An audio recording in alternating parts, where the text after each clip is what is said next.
বর্ষার প্রথম দিনে ঘন কালো মেঘ দেখে আনন্দে যদি কাঁপে তোমার হৃদয়, সেদিন তাহার সাথে কর পরিচয়।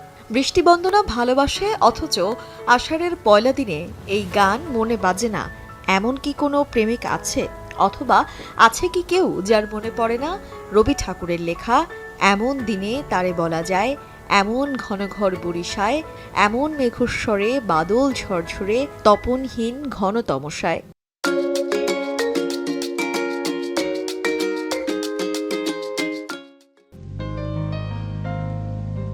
বৃষ্টিকে ভালোবাসা শিখিয়েছিলেন এই কবি সাহিত্যিকরাই। তবে ভালোবাসার কতটুকু উপলব্ধি করতে পারেন ব্যস্ত নগরবাসী? গরম দূর করে বর্ষা মৌসুমে প্রচণ্ড দাবদাহের মাঝে বৃষ্টি দুদণ্ড স্বস্তির পরশ আনলেও রাজধানীবাসীর কাছে বৃষ্টি এক আতঙ্ক আর ভোগান্তির নাম। বরিশধারা উপভোগের বদলে তখন ঘণ্টার পর ঘণ্টা রাস্তায় কাটানো। প্রতি বছর সড়ক সংস্কারের নামে রাস্তা খোঁড়াখুড়ি, টানা বর্ষণে জলাবদ্ধতা সৃষ্টি, সড়কে যানবাহন সংকট, অতিরিক্ত ভাড়া আদায়, সবই যেন এক বর্ষণ মুখর দিনে অভিশাপ হয়ে নেমে আসে ঢাকাবাসীর কপালে। ঢাকা শহরের গুলশান বনানী ধানমন্ডি এরিয়া ছাড়া প্রায় সমস্ত এলাকাতেই এই খোঁড়াখুঁড়ি, এই কাটাকাটি বর্ষাকালে শুরু হয়। মানে কেন বর্ষা ঋতুটাকে খুঁজে নেওয়া হলো এই রাস্তা মেরামতের জন্য, এটা আসলে আমাদের বোধগম্য নয়। নগরে বৃষ্টি হবে, বৃষ্টিকে তো আমরা কখনোই থামায় রাখতে পারবো না। আমাদের যেহেতু বর্ষা একটি প্রধান ঋতু, এই ঋতুতে বৃষ্টি হওয়াটাই খুবই স্বাভাবিক। প্রকৃতির বিরুদ্ধে আমরা কখনো দাঁড়াতে পারবো না, বৃষ্টিকে আমরা ঠেকিয়ে রাখতে পারবো না। কিন্তু পানি নিষ্কাশনের যে ব্যবস্থা, এই ব্যবস্থাটা তো আমাদের উন্নত করা দরকার। বৃষ্টির মাত্রা যতই বাড়তে থাকে বাড়ে জলাবদ্ধতা, বাড়ে সড়কের যানজটও। এছাড়াও শহরের ড্রেনগুলোর মুখ বন্ধ রাখায় মুষলধারে বৃষ্টিতে প্লাস্টিক, পলিথিন, বোতল, কাগজ সহ নানান ময়লা আবর্জনা ড্রেনে পড়ে থাকায় পানিও নামতে পারে না।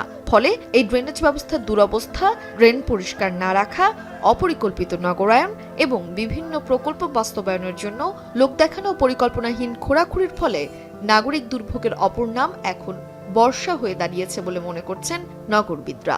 রাজধানী উন্নয়ন কর্তৃপক্ষ যারা রাজধানীর দায়িত্বটা নিয়েছেন, তারা একটা পরিকল্পিত নগরীর শুধু আবাসন সমস্যা না, তার সাথে এই যে ইউটিলিটি লাইনের পরিষেবাগুলি দেওয়ার জন্য যে কমন ডাক্টিং ফ্যাসিলিটি লাগে, সেটা কখনো তারা ভাবেননি। যার কারণে কিন্তু এখন প্রতিটা সংস্থা দাতা গোষ্ঠীর অর্থায়নে যখন ফান্ড রিলিজ হয়, তারপরেই কিন্তু মেয়রের কাছে অনুমোদন নিয়ে তারা বর্ষা হোক শীত হোক, যখন অনুমোদনটা পান তখনই কিন্তু কাজটা করতে গিয়ে একটা বিশৃঙ্খলার সৃষ্টি করেন। এরপরও প্রকৃতির বুকে বর্ষা আসে ধুলা ময়লা ধুয়ে দিতে, পাতে ওঠে ইলিশ খিচুড়ি। কোনো এক ছুটির দিনের অলস দুপুরে এভাবেই নগরবাসীর জন্য বৃষ্টি উপভোগেরও হয় কখনো কখনো। তানজিলা খান মিম, এখন, ঢাকা।